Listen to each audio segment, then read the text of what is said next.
Forget the seductive myth. Forget the pretty face Hollywood sold you.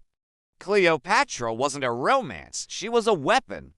A cold, brilliant political killer who spoke 7 languages and mastered rhetoric. History calls her a seductress. We say she was a strategist who used sex like a state treaty. She didn't fall for Rome's leaders, she played them. And in the process, she murdered her own family, controlled the most powerful man on earth, and nearly crushed the rising Roman Republic. This isn't the tale you were told of love and beauty. This is the story of ruthless ambition and political genius of a woman who understood the game of power better than anyone who ever sat on a throne. Cleopatra, the woman who manipulated generals, seduced emperors, and controlled the fate of the world, was more than just a queen. She was a mastermind who played the puppet masters of Rome like pawns on a chessboard. And just when you think it couldn't get darker, this is where the real secret comes in the terrifying test. She used to find the perfect poison. Stick around, because what you're about to learn will change everything you thought you knew about her. Her game began at home, within the very family she was supposed to trust. Cleopatra, at just 18 years old, inherited a crumbling dynasty.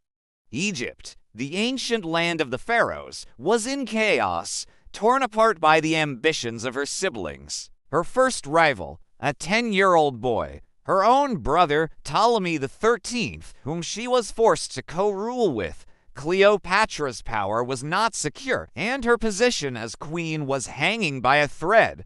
Ptolemy XIII, under the influence of the palace court, had the army.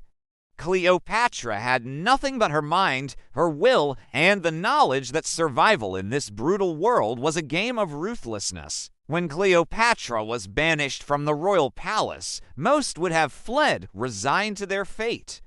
Not Cleopatra. She saw her banishment not as a defeat, but as an opportunity. She raised an army of loyalists, her first act of rebellion. This was her first play for power, and it wouldn't be her last. The crisis came with the most powerful man in the world, Julius Caesar. Cleopatra needed him to win, but how do you get a private audience with a Roman warlord when your brother's army controls the palace? You don't ask for permission. You take control. Cleopatra, the young queen, wasn't just thinking of survival. She was already calculating her next move because in her world, survival was just the beginning. Caesar would be her first ally, but before she could claim him, she had to eliminate her family's rivals. The first puppet string was pulled. Cleopatra didn't simply ask for Caesar's help, she presented herself as an offering, a calculated move that would change the course of history. She had herself secretly delivered into Caesar's private quarters, rolled up in a carpet or sack. When she emerged, it wasn't a plea for love, it was a hostage exchange, a political gambit. Cleopatra wasn't just seeking power, she was selling it. Caesar was drowning in debt. Rome, in all its glory, was a city struggling to maintain its might. And Cleopatra, with her mastery of languages, rhetoric, and finance, held the keys to Egypt's immense wealth. She didn't sell herself. She sold a future of stability for Egypt and a loan that could save Caesar's reputation. The result of this high-stakes exchange. Her brother, Ptolemy XIII, drowned suspiciously in the Nile. Her rival sister, Arsinoe IV, was captured and dragged to Rome in chains. To the Romans, Cleopatra was a lover. To Caesar, she was the key to unlocking the empire's wealth. But to the world, she was beginning her rise as a political mastermind, orchestrating her destiny with ruthless precision. For 2 years, Cleopatra lived in Rome, not as a guest of honor, but as a master of propaganda. She was worshipped by Caesar, adored in the streets of Rome, and gave Caesar a son, Caesarion a little Caesar. But this was not some royal vacation. This was a strategic move, one that sent a clear message to Rome's elite. By having Caesarion, Cleopatra didn't just solidify her lineage, she humiliated the Senate and every powerful man in Rome. She was showing them, I own your general. This was the beginning of her grand political maneuver. Rome was no longer in control. Cleopatra's alliance with Caesar wasn't just personal, it was a masterstroke that shifted the balance of power. But this bold display of power wasn't without consequences. Cleopatra's actions directly led to Caesar's assassination. The Senate, already on edge, saw Caesar's public humiliation and feared Cleopatra's influence. The rise of a foreign queen with direct ties to the emperor was a step too far. The very manipulation that allowed her to secure her son's future would ultimately cost Caesar his life, and with it, the beginning of the end for the Roman Republic. After the shocking assassination of Julius Caesar, Rome was left in turmoil with no clear leader to take control. But out of the chaos, a new figure emerged, Mark Antony.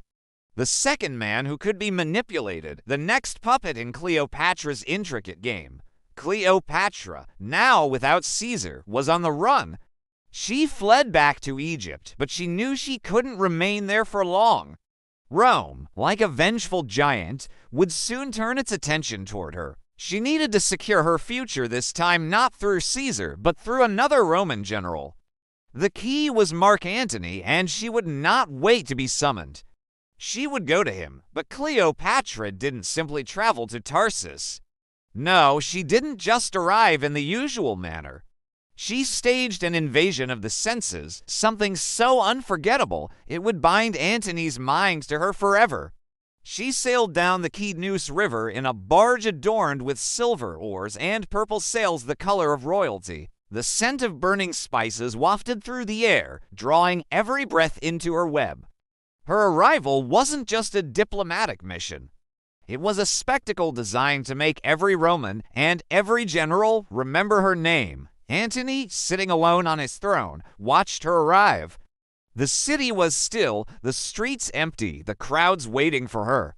As the barge came closer, every eye in Tarsus turned to her. Cleopatra, not merely a queen, but a living vision of power, had captured the attention of the man who would be her next plaything. What Cleopatra didn't know was that Antony wasn't just seduced by her beauty or by her charm.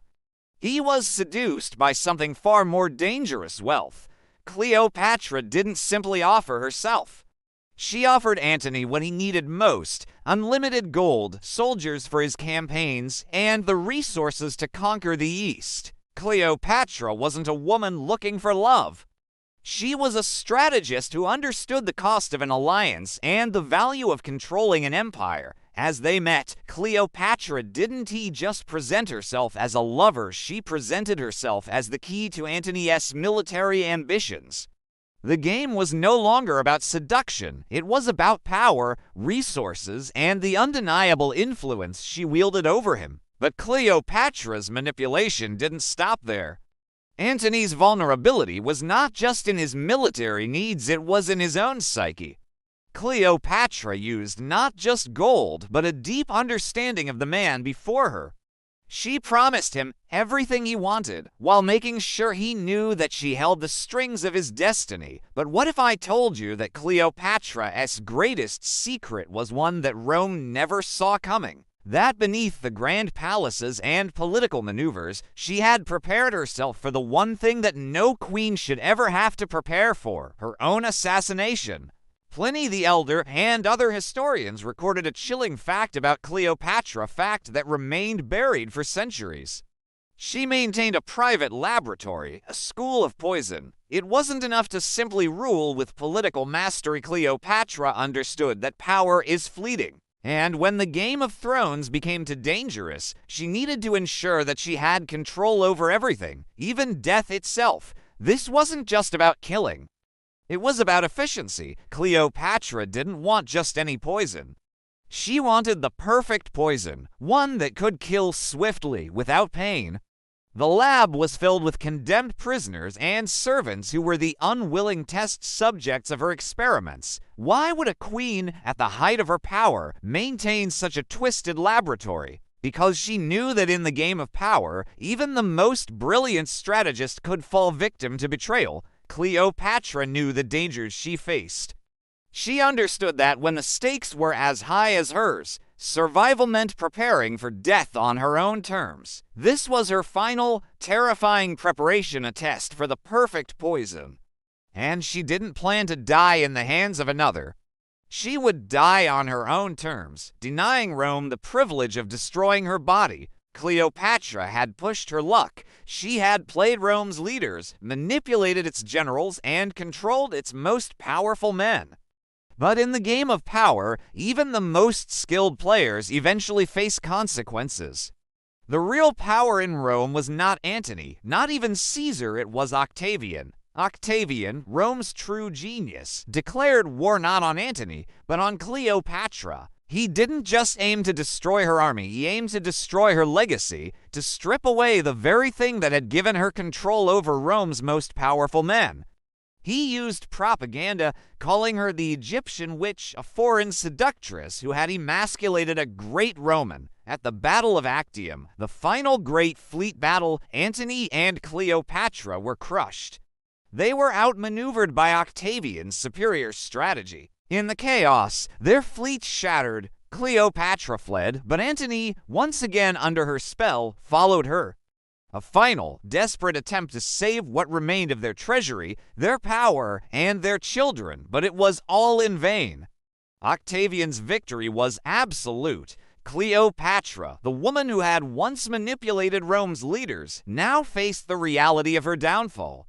She had miscalculated. She had pushed too far, but Cleopatra was not a woman to go quietly into defeat. Octavian, securing his victory, sent soldiers to capture her alive. He wanted her for his Roman triumph, a public spectacle to mark the end of her reign.